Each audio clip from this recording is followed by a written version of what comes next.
है फ्रेंड्स, मैं रमेश सर आपके अपने YouTube channel the study for ambition में आपका बहुत बहुत स्वागत करता हूं।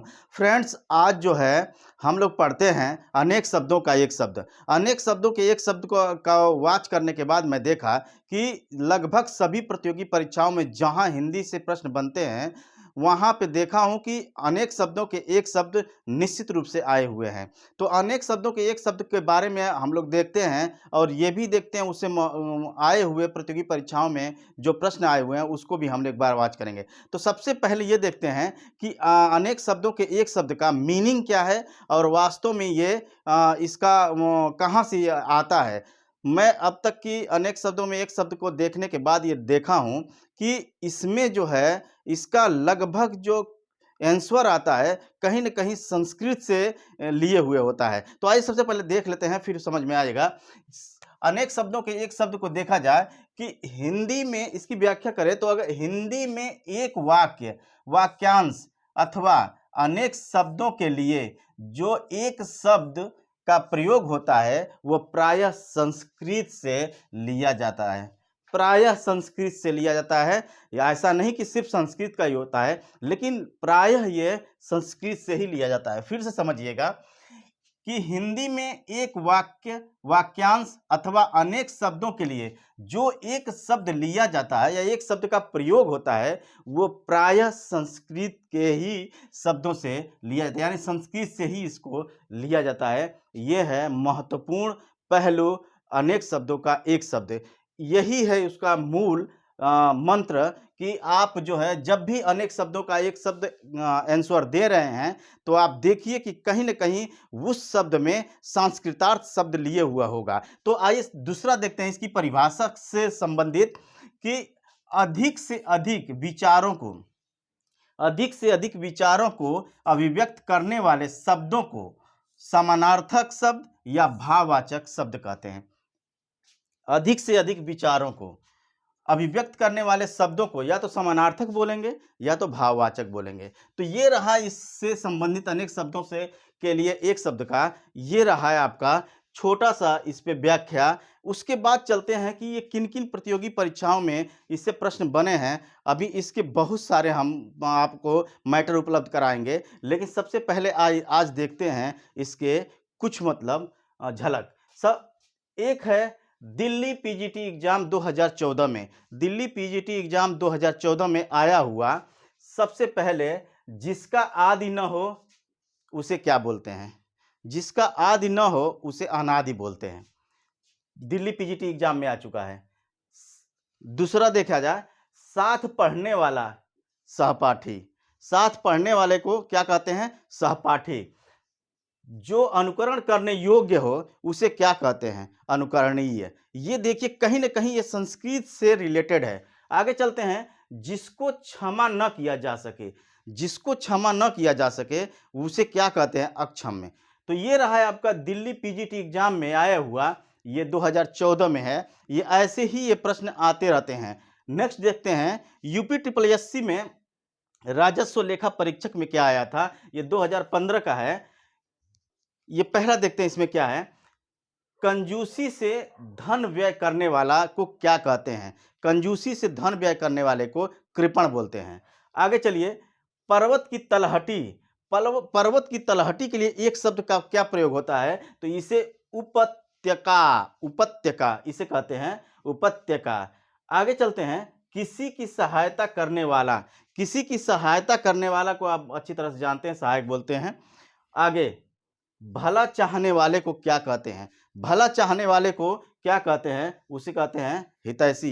ये है, इसी तरह के प्रश्न बनाता है। आप देख लीजिए कि इसके जो आपका अनेक शब्दों का एक शब्द जो बन रहा है, ये देख लीजिए कहीं न कहीं आपको संस्कृत से जुड़ा हुआ रहेगा। यही इसका मूल मंत्र है।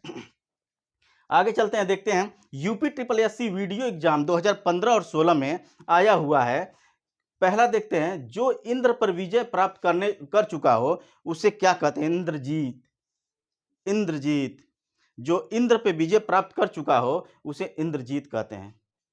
आगे, उच्च कुल में पैदा व्यक्ति, मैं उन्हीं को दिया हूं जो प्रतियोगी परीक्षाओं में आए हुए हैं, इसीलिए इनको दिया हूं ताकि इस ये आपके लिए अनर्थक न लगे कि ये प्रश्न को इन मैटरों को उठाकर देने का क्या औचित्य है। ये सब आए हुए हैं और आए हुए प्रश्न रिवीजन उसका होता ही होता है, रिवाइज करता ही करता है, रिपीट करता ही करता है। तो इसलिए जो है इन लोगों को आपके सामने दे रहा हूं एक उदाहरण स्वरूप में। उच्च कुल में पैदा होने वाले व्यक्ति को क्या बोलते हैं? कुलीन। नेक्स्ट, पूरब और उत्तर के बीच की दिशा को, ये प्रश्न आप लोग याद कर लीजिएगा, ये इंपॉर्टेंट है मेरे हिसाब से, ये प्रश्न पूछ सकता है, भले ही ये इंपॉर्टेंट हो चाहे ना हो, ये आपको थोड़ा सा परेशान करेगा। ईशान कोण इसे बोलते हैं। पूरब और उत्तर के बीच के बीच के स्थान को ईशान कहते हैं, ईशान कोण। आगे चलते हैं, एक स्थान पर टिक कर रहने वाले को क्या कहते हैं? ये भी याद कर लीजिएगा, यायावर बोलते हैं इसको। एक स्थान पर टिक कर रहने वाले को यायावर बोलते हैं। आगे चलते हैं, देखते हैं और क्या क्या है।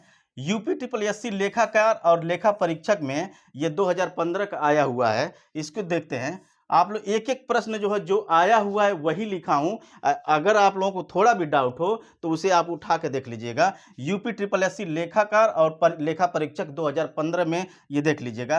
पीछे चलने वाले को अनुगामी या अनुयायी बोलते हैं। पीछे चलने वाले को अनुगामी या अनुयायी बोलते हैं, इसे देख लीजिएगा। मछली की तरह गोल आंखों वाली मीनाक्षी, प्रश्न अच्छा है, आता है, आया भी है, मीनाक्षी। आगे चलते हैं, जिस स्त्री के पुत्र, ये दोनों जो अगला दोनों देने जा रहा हूं ये इंपॉर्टेंट है, ये काफी मतलब आप लोगों को जानना भी चाहिए। जिस स्त्री के पुत्र और पति न हो उसे अवीरा बोलते हैं।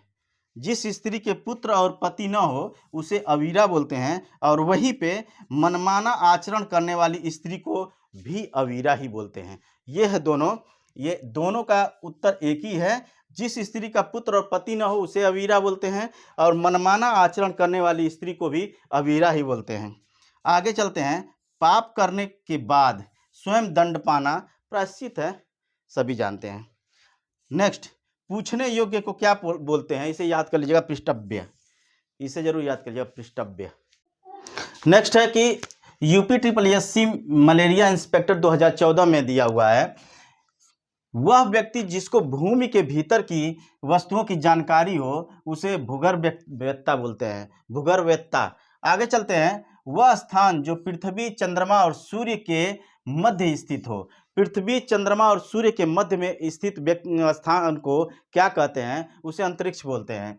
तो अंतरिक्ष, यद्यपि आप लोग जानते हैं, लेकिन यही इसी तरह के प्रश्न बनते हैं और बहुत ही टफ नहीं होता है। वन वर्ड्स के जितने भी प्रश्न बनते हैं वो ऐसे ही बनते हैं, परंतु कुछ ऐसे होते हैं वाक्य जो फंसाते हैं। तो उन्हें जो है जब तक आप रिवीजन नहीं करेंगे, आप उसको प्रैक्टिस नहीं करेंगे, तब तक वो प्रॉब्लम आपके लिए रहेगी। आगे चलते हैं, यूपी टेट 2016 प्राथमिक में ये आया था। वो एक ही इसमें मुझे बेहतरीन लगा तो इसको मैं दे रहा हूँ। जो वाणी द्वारा व्यक्त न किया जा सके, जो वाणी द्वारा व्यक्त न किया जा सके, अनिर्वचनीय बोलते हैं उसको, अनिर्वचनीय उसको बोलते हैं। यूपी ट्रिपल एससी वन रक्षक 2016 में, यूपी ट्रिपल एससी वन रक्षक 2016 में आया हुआ है। आदि से अंत तक अद्योपांत, आदि से अंत तक को क्या कहते हैं? अद्योपांत बोलते हैं। नेक्स्ट है, जिनके पास कुछ भी न हो, जिनके पास कुछ भी न हो उसे क्या कहते हैं? उसे अकिंचन कहते हैं, उसे अकिंचन कहते हैं। वन वर्ड्स में कुछ ऐसे वाक्य होते हैं जो काफ़ी मतलब टफ होते हैं, उसे जब तक आप पढ़ेंगे नहीं जानेंगे नहीं। नेक्स्ट है, पृथ्वी के तीन ओर से पानी से घिरा हुआ स्थान, मतलब पृथ्वी में वो पृथ्वी का स्थल या वो स्थल जो तीन तरफ से पानी से घिरा हुआ है उसे क्या कहते हैं? जैसे कि आपका इंडिया है, तीन तरफ पानी से घिरा हुआ है, उसे प्रायद्वीप कहते हैं, प्रायद्वीप। तो पृथ्वी में तीन ओर पानी वाला स्थल को क्या कहते हैं? उसे बोलते हैं प्रायद्वीप।